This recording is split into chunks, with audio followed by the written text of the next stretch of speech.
The AI bubble in stocks has had a real impact on the global economy, particularly Asia. The investment boom it has unleashed has been one of the few sources of strength for the global economy, as the global economy has headed in the wrong direction. But now there are signs of growing weakness, specifically with regard to South Korea, which is showing signs that the investment boom there is faltering. GDP was at a standstill in the latest quarter, and that was following a small contraction during the quarter before. And the worst part is, it was construction, investment, and exports that were responsible for the weakness. In fact, it was so weak, it was a near recession in Korea. That not only has the Bank of Korea thinking about more rate cuts, it's got global observers wondering if maybe the AI bubble itself is starting to stumble. And that would mean much more profound consequences than just what it might do to NVIDIA stock or the Magnificent Seven in the US stock exchange. We're talking about, again, one of the few sources of global growth, the AI investment across Asia, when the rest of the world really needs as many sources of strength as it can possibly take. And there, of course, will be any number of spillover impacts if this is indeed the case. If what South Korea is the canary in the coal mine, then that means there will be negative second and third order effects all throughout the global system, starting with Asia that is already reeling from the weakness in China. And the weakness in China that is, at least according to many markets, that is not looking like it's being fixed by what the government in China is doing with its so-called Beijing bazooka. So Steve, Mr. Van Meter, let's ponder a little bit about the AI bubble. We know it's had a pretty big impact on certain parts of Asia. Now we're seeing warning signs outside of the stock market in the real economy that suggests that there is maybe a limit to the reach of this AI boom. Yeah, absolutely, Jeff. And it makes sense that we look to Asia to see problems because that's where the orders go. That's where the factories are for all these chips. So when you see the slowdown there, what is it telling you is going on here is that there isn't much of a demand, or there isn't as perceived as much of a demand for the chips. But we start to look at this technology, and Jeff, I'm struggling with it myself because, say, for example, Facebook, they invested a ton in AI. And I know when I go into Facebook, it has a thing where you can ask its AI expert some stuff. You know what I never do?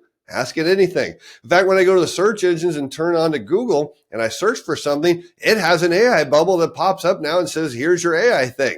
Do you know what I don't ever read? The AI part. I'm really struggling for what this technology is going to do, but all I see so far is companies have spent a lot of money on this. Wall Street has backed the hype of it, thinking it's going to lead to some sort of outsized revenue and profits. And yet, as a consumer, I don't see it doing anything. We've talked about this before, not on our show here, but we've talked about how AI fits the classic mold of brand new disruptive technology. Whenever it shows up, like in the dot-com era or even the social media wave that hit the world a couple of years ago, many years ago, essentially these new disruptive technologies show up and everybody wants to be a part of it while it's new.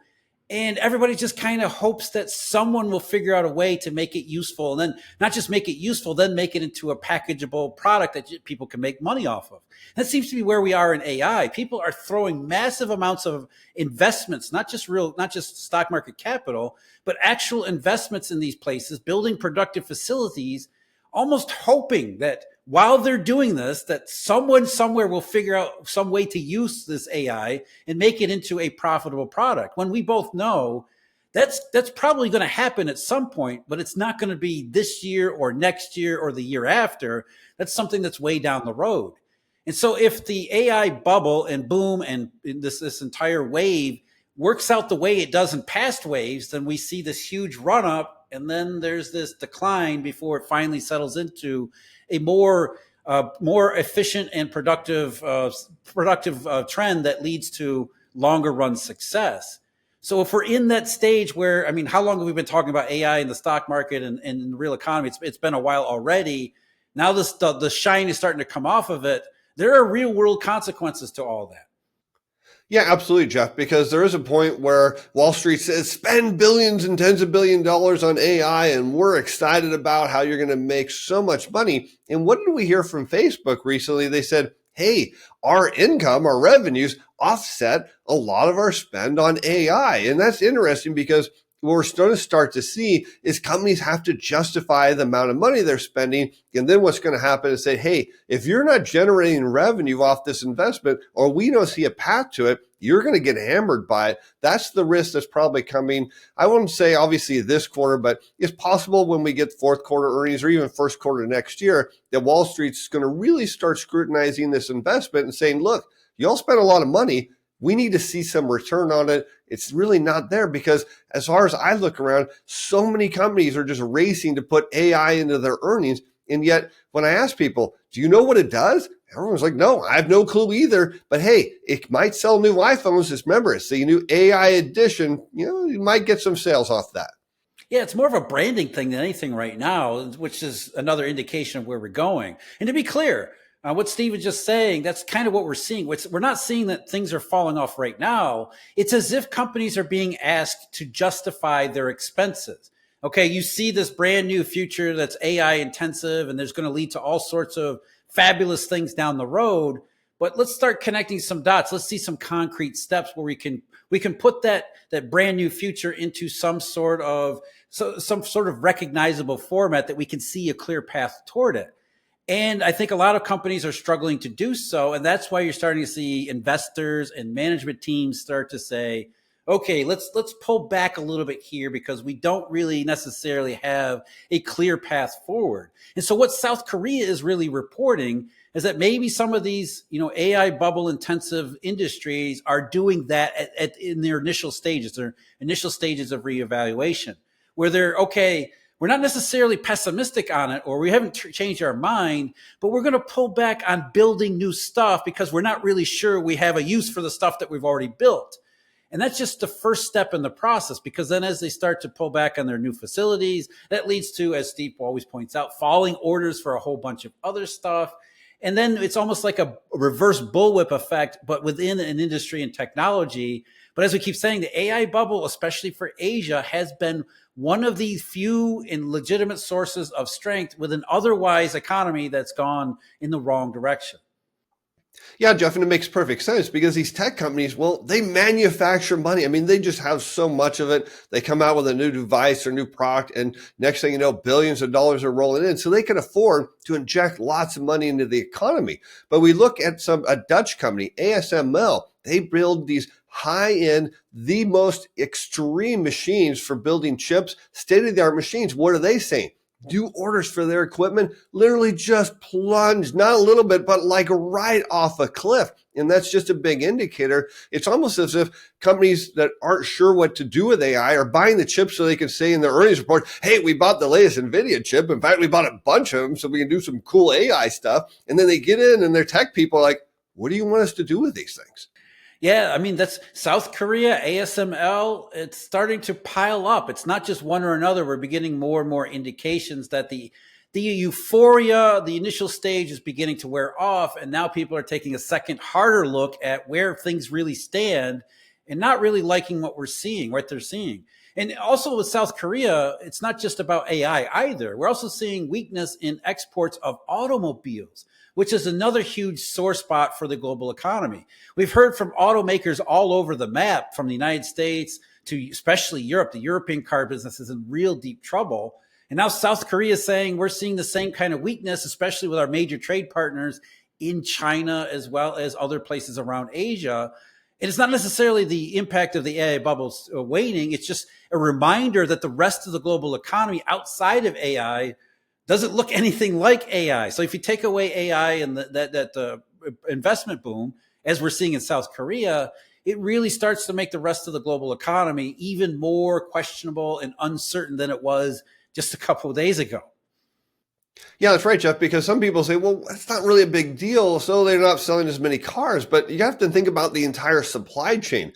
You look down the stream and you see there's a lot of really small manufacturers that may make some sort of niche part for a specific model or a specific line of cars. And it all matters because when that slows down, they don't have the margins. They don't have the credit lines. They don't have the cash on hand. And, you look to Boeing. Here's a big problem. Major U.S. manufacturer, they're on strike. Planes aren't moving down the assembly line. And you start to hear, again, down the assembly line chain or the supply chain, well, you hear Spirit Aerosystems. Well, if we don't see them come out of strike, we're furloughing, we're going to have to lay people off. Well, what about the people that supply Spirit Aerosystems, the people that supply them?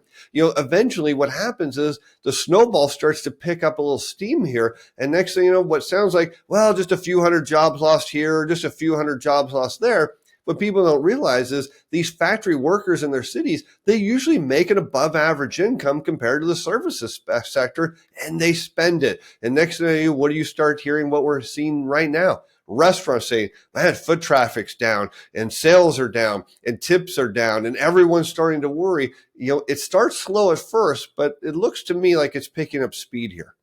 Yeah, and I think that's one of the concerns that was expressed with what the South Korean data implied, which is that, just as you were saying, this is not just about building new fabrication facilities for semiconductor equipment. It goes way beyond that. It's not just about autos and automakers not selling enough cars. Is that the reason they're not selling enough cars is the rest of the global economy is really not in good shape. There was one note from a researcher on the South Korean data that I wanted to bring up here because I think it really summarizes the situation that we're seeing here, because they're seeing it too, even though they'd rather not see this. It said this: it's a dilemma, but the Bank of Korea will need to cut its rate a little more if the economic situation comes out to be worse than expected. No one knew the export momentum would sputter so early.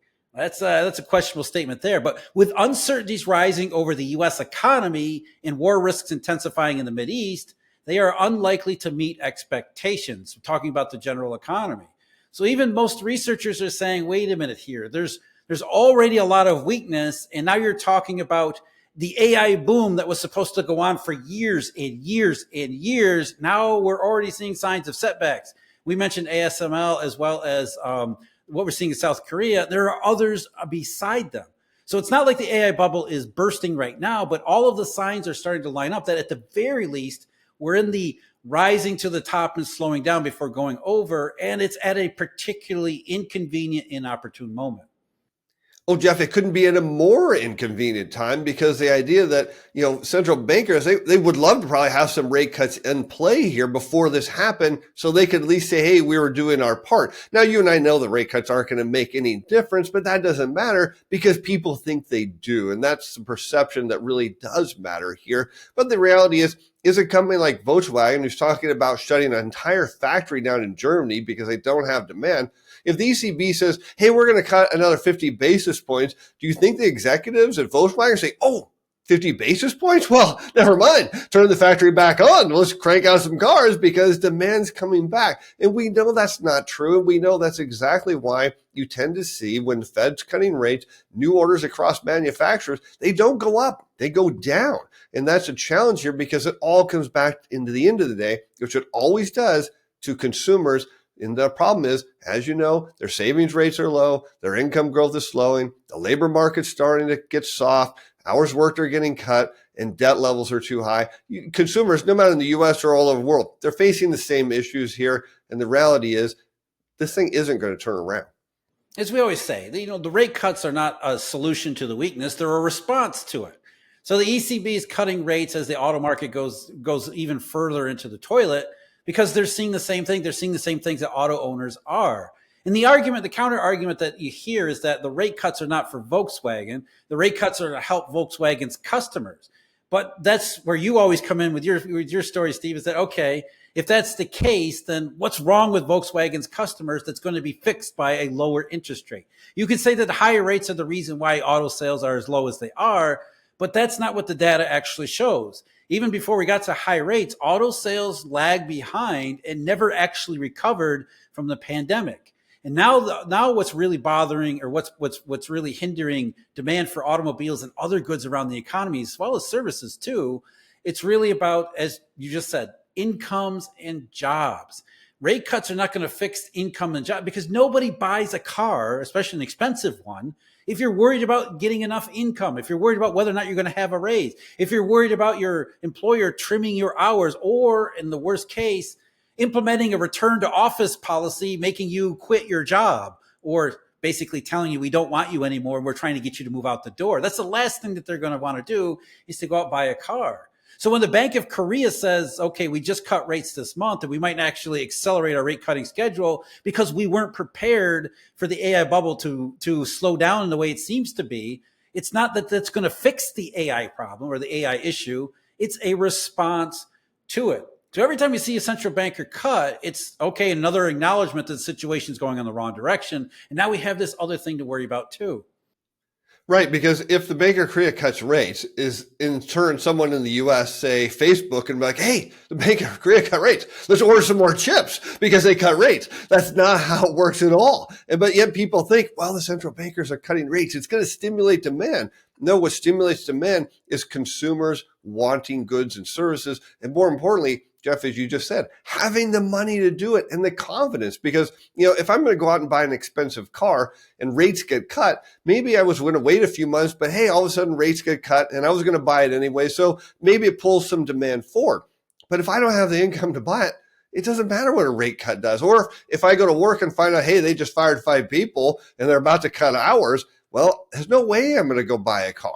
And that's what, of course, these political elites don't get. These central bankers don't understand. What they do want to do is be on the front part of a rate cutting cycle. So if something goes wrong, which we know something is that they can blame everything falling apart on, they can at least say, hey, wasn't our fault. We cut rates. See, not us. Well, the real problem here goes back beyond all that. It's not going to be solved by rate cuts anyway. The reason why the labor market is soft to begin with is because way too many companies around the world bought into 2021 as a recovery. They thought that this was a permanent plateau of prosperity. And so they staffed up as much as they possibly could, even though at the time it was difficult to find employees with all the lockdowns and everything else that was going on. So they staffed up as much as they could and then convinced themselves they had to staff up as much as they could because it would be too hard to find employees later to wait for the boom. So basically, they had too many employees over the last several years, and they just kept hanging on to them, even as demand started to slow down and revenue started to slow down. And in some cases, revenue started to decline. They kept hanging on to workers. Now they're at the situation where they thought, okay, we've exhausted all of our optimism and hope. We have to start doing things in the labor market. It's not about rate cuts. It's about 2021. It's about fixing the problem that showed up 3 years ago and the distortions and everything, the artificiality of what happened earlier in the supply shock.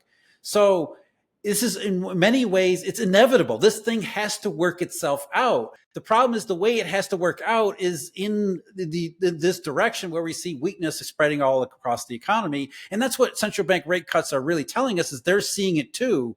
And so long as that the imbalance continues to be, misalignment between labor market demand, actual labor market demand, the misalignment between the actual amount of continue to be weak, and it's going to continue to lead to these spillover impacts all throughout the economy.